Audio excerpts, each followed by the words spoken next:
Study techniques are methods used in learning. They are generally necessary to succeed in university and are considered essential for achieving good grades. They are also useful for learning throughout one's life. What do you study? I'm studying a BSc, Ichthyology and Zoology. When do you study? I study the night before. I cram it. I procrastinate so badly. How long do you study for? For the night, I usually don't sleep. So, yeah, maybe a few days before, depending what I'm studying. Where do you study? In my bed. Or the library. What motivates you or helps you to study?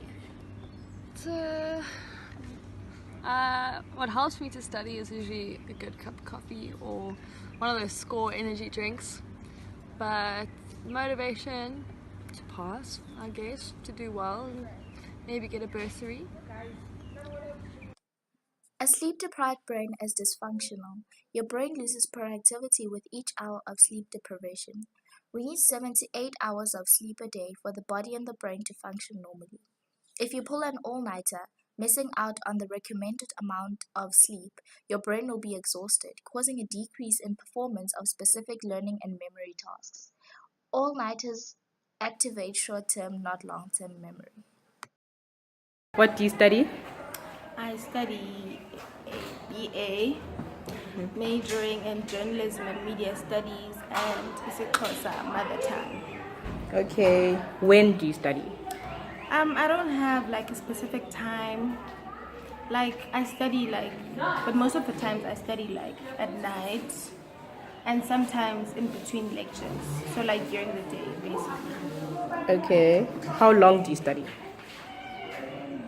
Max 2 hours and breaks in between. Okay. Where do you study? In my room. Yeah, in my room. All right. For now, in my room. What motivates you or what helps you study? I first have to take like a nap to energize, I guess. Energize myself, have some tea, listen to music before, not during studying, before and then yeah. Okay. Thank you. Stimulant drinks such as tea, coffee, and energy drinks that contain large amounts of caffeine and high quantities of sugar are not advisable. They can be responsible for irritability, insomnia, anxiety, caffeine overdose, elevated blood pressure, and other serious long-term effects. These include type 2 diabetes, migraines, cardiovascular system effects, poor dental health, and obesity. Caffeine is great for revving you up, but afterwards you crash down. It can interfere with your sleep patterns, and when it wears off, it leaves you feeling weary and restless. What are you studying? I'm studying a Bachelor of Pharmacy. When do you study? I prefer to study in the evenings. How long do you study? I study from as little as an hour to as long as 3 to 4 hours. Where do you study? In my room. What motivates you or helps you to study?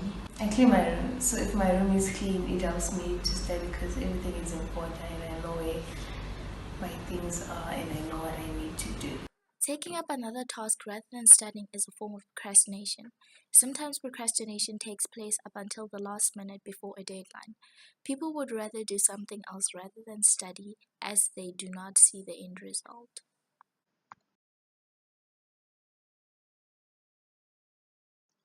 Someone with a fixed mindset believes that they're either smart or not, and there's nothing they can do about it. People with a fixed mindset also tend to avoid challenges and give up easily when they encounter obstacles or criticism. Someone with a growth mindset, on the other hand, believes that effort is a path to mastery and that criticism and challenges are valuable tools for improvement. We asked our interviewees which mindsets they fit into, and these were some of their responses. Do you think you have a growth mindset or a fixed mindset? I think I have a growth mindset because I believe that intelligence or being smart doesn't go alone or doesn't work alone.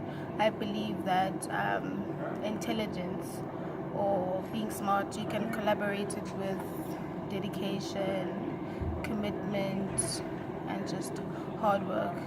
Would you say you have a fixed or growth mindset? I'd say I have a growth mindset. You can always improve something if you put your mind to it.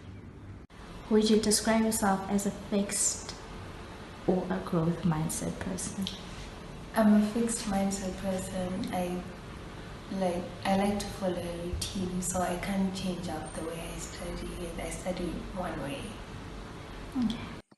Study earlier for better retention. Instead of staying up all night, study as much as you can until bedtime and waking up early in the morning before a test to go over the material again. Sleep rejuvenates by providing an opportunity for the metabolism, body and brain to slow down and recover.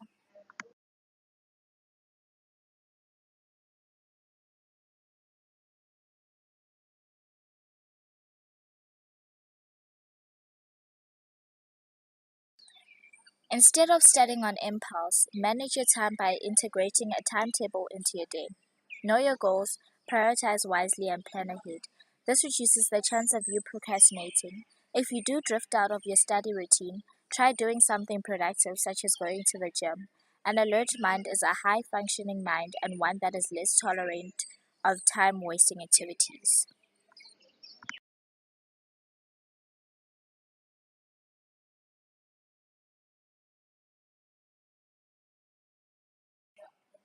Challenge your brain.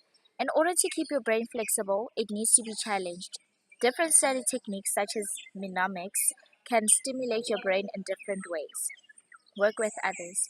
Hearing other point of views on the same subject can round out and deepen your own understanding and help you to overcome difficulties you may be having. After all, getting stuck on something is part of learning, but working collaboratively on projects or in study groups with others is a great way of sharing thoughts and developing strategies to tackle any problems you meet. Be positive. Students who believe that they will be successful in a particular task are more likely to actually be successful on that task. Anticipating success can be linked with perseverance, and perseverance is what brings about positive learning outcomes.